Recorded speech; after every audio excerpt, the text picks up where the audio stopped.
Hallo. Bonjour.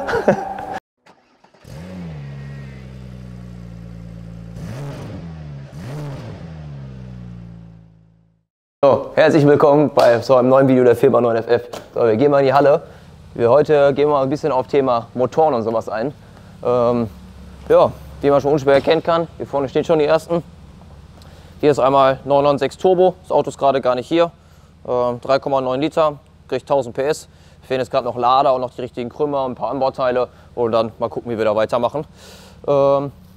Hier haben wir einmal den Motor von dem Salvatore Auto. Das Salvatore Auto kennt man ja wahrscheinlich aus dem einen oder anderen Video, wie man unschwer erkennen kann, hier auch mit der italienischen Ansaugbrücke. Ja, der wird demnächst jetzt einmal revidiert und nach der Revidierung geht er wieder rein und dann können wir die ganze Saison hoffentlich wieder ein bisschen Spaß haben damit. Ja, hier vorne ist auch wieder 996 3,6, der kriegt 1000. Hier vorne 997, den habe ich, also der wurde gestern zerlegt. Den wollte ich jetzt heute eigentlich anfangen wieder zusammenzubauen. Und da dachten wir, wir führen euch hier mal ein bisschen ran und zeigen mal, was machen wir da überhaupt. So, aber ich würde sagen, wir ziehen noch einmal weiter, weil jetzt habe ich hier gerade die ganzen Generationen einmal. Da kann man sich das mal ein bisschen netter angucken. Das hier ist nämlich ein 991 Motor, 991.1, der ist auch gerade fertig. Da geht es auch die Tage wieder in das passende Auto rein. Kommt ja in 991 natürlich, der geht nach Bulgarien. Ich glaube, da wird der Kunde viel Spaß mit haben. Ist ein ganz cooler Umbau. Unsere ganz großen VTG-Lader hier dran, die 850-900 PS Variante, fährt sich sehr schön. Also, ja, wie soll ich das erklären? So wie die Lader ansprechen, es fühlt sich fast an wie Serie. Das finde ich schon sehr beeindruckend. Wenn man sich jetzt mal einen Originallader im Vergleich anguckt zu dem Abgasrad, da ist schon ein bisschen was passiert. Ja, hier haben wir 992. Sieht ein bisschen anders aus, wenn man sich hier mal die ganzen Anbauteile anguckt, gerade hier oben diese ganzen Aluleisten und so, ist schon ein bisschen anders. Sind sie aber doch schon sehr ähnlich, die Motoren.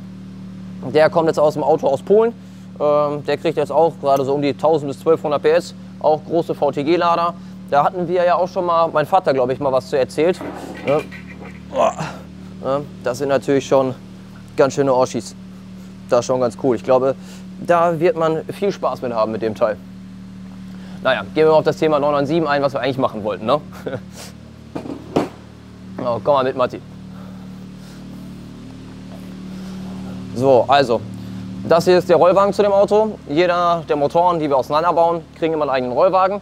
Wenn der Motor auseinandergebaut wird, werden alle Teile gewaschen, alles wird inspiziert und danach wird dann mit dem Arbeitsablauf gestartet. Ich starte meistens normalerweise erstmal mit Sandstrahlen der Teile. Ich finde es einfach doof, einen Motor zusammenzubauen mit so dreckigen alten Sachen. Es ist jetzt für uns klar extra Aufwand, ein Tag mehr Arbeit, aber dann sieht man auch wenigstens was von seiner Revision, weil normalerweise, man kann ja nicht in den Motor reingucken, ne? Deswegen ist das immer ein bisschen schwierig und ist ja auch viel schöner, wenn man ein paar neuwertige Teile wieder dran hat, weil ich meine, das sieht ja schon, ne, ist ja nicht besonders dolle. Ist schon schön, wenn das dann einmal wieder schön gestrahlt ist und wieder aussieht wie neu. Ja, fangen wir mal an mit Motor generell. Also, wir haben hier natürlich Hauptlager, Pleulager, ne? Das ist bei uns einer der ersten Sachen, die immer getauscht werden. Es wird einmal inspiziert auf Verschleiß. Wie hoch der Verschleiß ist, ne? Wie man sieht, hier geht die Beschichtung schon richtig weg. Ne? Das ist schon nicht mehr besonders schön. Wie gesagt, werden wir uns alle einmal genau angucken. Die werden wahrscheinlich erneuert werden, genauso wie Pleulager werden sowieso immer erneuert. Das Doofe bei denen ist, die kosten bei Porsche 1000 Euro. Deswegen ist nicht jeder Kunde immer gleich bereit zu sagen, ich investiere noch mal on top nochmal 1000 Euro für Hauptlager. Was ich nicht verstehen kann, würde ich bei meinem Auto immer machen. Aber anderes Thema. So, gehen wir mal hier rüber auf die ganzen anderen Motorenteile. Also, was wir natürlich genauso machen, wir erneuern immer alle O-Ringe, alle Dichtungen und so weiter. Das ist jetzt der Wasserkasten aus dem Fahrzeug. Hier werden jetzt die Zylinder als nächstes rausgenommen, damit die Zylinder einmal geholt werden können. Der ganze Wasserkasten wird dann einmal komplett gereinigt, noch einmal richtig gewaschen in der Waschmaschine. Noch einmal ein bisschen gründlicher, weil wie man sieht, ne, so ein bisschen was ist noch dran geblieben aus der Waschmaschine, ist nicht ganz alles abgegangen. Ja, danach wird der einmal geplant. Da kommen die Buchsen wieder rein mit neuen O-Ring und dann kann er wieder weiter.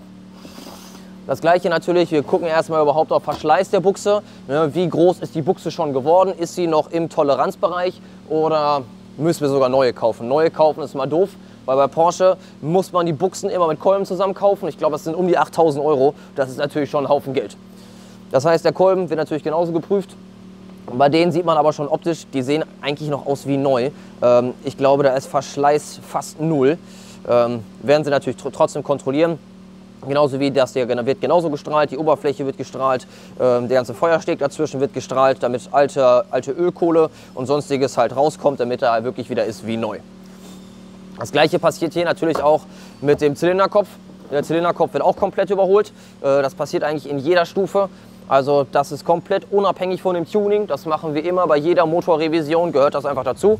Kopf wird ganz auseinandergebaut, alles wird gesandstrahlt. Ja, damit die ganzen Kanäle und einmal alles wieder schön sind. Alle Dichtflächen werden wieder fertig gemacht. Ne? Wie man hier natürlich sehen kann, ist natürlich Rußablagerung über die Zeit. Das wird natürlich nicht weniger, deswegen strahlen wir das auch einmal alles raus, damit man wieder den vollen Durchsatz hat. Macht da hinten schon wieder einer Lärm? Markus macht schon wieder Lärm. So. Ventile werden natürlich auch gesandstrahlt, werden poliert und werden geschnitten. Gerade die Auslassseite, das sind eigentlich die immer am meisten Verschleiß haben. Einlassseite ist eigentlich fast gleich immer 0. Ventilschaftdichtung erneuere ich natürlich auch in dem Zuge. Also bei jeder Motorrevision, selbst ohne Tuning, bekommt man immer das rundum sorglos Paket. Was auch ganz wichtig ist, wissen natürlich die wenigsten, man muss hier vorne sich die Nockenwellen immer ganz genau angucken. Hier sind so Löcher und wenn man durch die Löcher nicht mehr durchgucken kann, verdreht sich diese Metallhülse in der Nockenwelle. Wenn sich die Nockenwelle, also die Hülse von der Nockenwelle verdreht, geht kein Öl mehr durch die Bohrung durch und die Nockenwellenverstellung ist nicht mehr möglich. Habe ich, glaube ich, mal in dem Video erzählt, Kaufberatung 997. So, und das ist natürlich ein wichtiges Thema, weil gerade wenn man jetzt natürlich auch noch Tuning machen möchte und noch mehr Leistung fahren möchte und die Nockenwellenverstellung arbeitet nicht, verschenkt man natürlich unglaublich viel Leistung, Ansprechverhalten, wäre eigentlich Schwachsinn. Also das ist halt auch so ein Thema bei uns, wird immer kontrolliert, Hülsen werden zurückgedreht, dann wird die Nockenwelle verstiftet, so dass sich die Hülse nicht mehr verdrehen kann und fertig. Man könnte natürlich jetzt auch sagen, ja, warum kaufst du nicht einfach eine neue? Ja, mit der neuen ist das Problem ja nicht behoben, weil die Hülse kann sich ja trotzdem immer noch verdrehen in der Nockenwelle. Das heißt, selbst eine alte Nockenwelle macht meiner Meinung nach mehr Sinn zu verstiften, als eine neue zu kaufen, weil das Problem ist ja nicht weg. Es kann immer noch genauso auftreten. So, das zu dem Thema. Dann hier ganze Schrauben und der ganze Mist. Das wird natürlich auch immer alles einmal gewaschen, die ganzen Halter und die Schrauben. Also die Halter gebe ich grundsätzlich immer weg zum Chromatieren. Die werden immer einmal alle neu beschichtet. Ja, ist keine Ahnung. Also ich finde, das gehört einfach dazu. Also sowas will man ja nicht wieder anbauen. Das sieht einfach scheiße aus. Also gibt mir zumindest kein gutes Gefühl. Und als Kunde bezahlst du viel Geld, hast eine Motorrevision, so, und dann guckst du mal unter dein Auto drunter, so, und denkst dir, ja, wofür habe ich 20.000 Euro, sage ich jetzt mal blöd gesagt, bezahlt, ne? Und dann hast du da sowas dran. Das ist natürlich eher ein bisschen doof. Deswegen, ich bin immer fleißig am Sammeln. Ja, wir haben da mehrere Kisten von, wo alle möglichen Halter fertig schon vorbereitet sind. Dann greife ich immer nur einmal rein, alles wieder in so eine Fuhre weg zum Chromatieren. Einmal neu dran gebaut, fertig. Man kann natürlich auch mal so ein großes Chromatierpaket kaufen. Das heißt einmal, alle Schrauben werden neu beschichtet. Das ist aber sehr, sehr aufwendig, weil ja, man muss sehr, sehr viel sortieren und so weiter und so fort. Nur die Vorbereitung mit allen Haltern und so, dass ich wieder einen Motor zusammenpacke, ist bestimmt ein halber Tag Arbeit. Ja, das zu dem ganzen Thema. Ich denke, ich werde jetzt mal anfangen, die ersten Teile hier vorzubereiten. Und davon werdet ihr gleich auf jeden Fall noch ein bisschen mehr hierbei sehen. So, ich hoffe, ihr habt viel Spaß. Ach nee, stimmt gar nicht, ich habe noch eine Sache vergessen. Haha. Komm mal mit, wir gehen mal hier vorne. Ja. Hier, Thema 997 Turbo. So, die Autos haben ja Wasserprobleme, leider Gottes. Aber dafür haben wir natürlich auch eine Lösung. Problem Nummer 1 ist, die ganzen Schläuche, ne, die werden alle hart mit der Zeit. Ja, das finden die gar nicht witzig. Dann hier vorne bildet sich dann Feuchtigkeit zwischen, korrodiert. Also sowas würde ich nicht mehr einbauen. Deswegen Wasserschläuche machen wir immer alle neu. Das siehst du ja auch schon hier oben, ne, wie das da schon rausblüht. Nicht so cool. Ne? Genauso wie hier, Wasserpumpe, sieht man da ja auch, wie der ganze Mist da schon rauskommt. Der Motor war übrigens vorher noch nicht zerlegt. Also nicht, dass jetzt einer meint, hier wäre die Schelle zu fest angezogen worden. Der war komplett original, als wir den auseinandergebaut haben. So, dann hier die Wasseranschlüsse. Tolles Thema, habt ihr ja an mehreren Stellen. Hier oben sind die auch überall. Ja, der Kleber, ne? nach dem Alter, so ein Auto ist ja Baujahr 2007, sage ich jetzt einfach mal.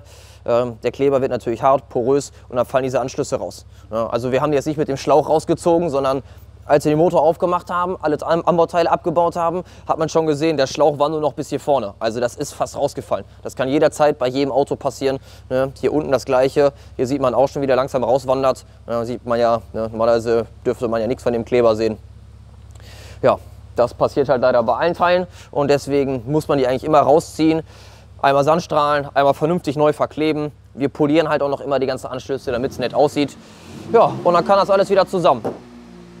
Hier natürlich das gleiche Thema, ne? wie man auch sieht. Ne? Der Schlauch ist so lange aus dem Anschluss drauf. Wenn man den Schlauch abzieht, hinterlässt er einfach Gummireste, geht kaputt von innen. Deswegen muss man definitiv immer alle Wasserschläuche neu machen.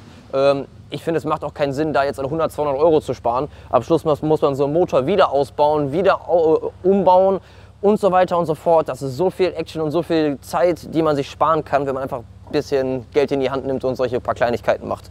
Und vor allem hat man auch wieder ganz lange viel Spaß an seinem Auto. Ja, Wasserpumpe sollte man in dem Zuge natürlich auch noch immer kontrollieren. Normalerweise geht die Lagerung da drin gerne kaputt. Da fängt auch an, Wasser aus der Pumpe rauszulaufen. Das tropft dann hier unten irgendwo raus. Also da sind schon ein paar mehr Baustellen, die hier kontrolliert und angefasst werden, damit der Kunde wieder ganz viel lange Spaß mit seinem Auto hat. Ja, dann würde ich sagen, ich fange jetzt mal an mit den ersten Sachen zu strahlen. Ich denke mal, dazu werdet ihr ein paar Aufnahmen bekommen und dann sehen wir uns, wenn es so langsam wieder ans Zusammenbauen geht. Bis gleich.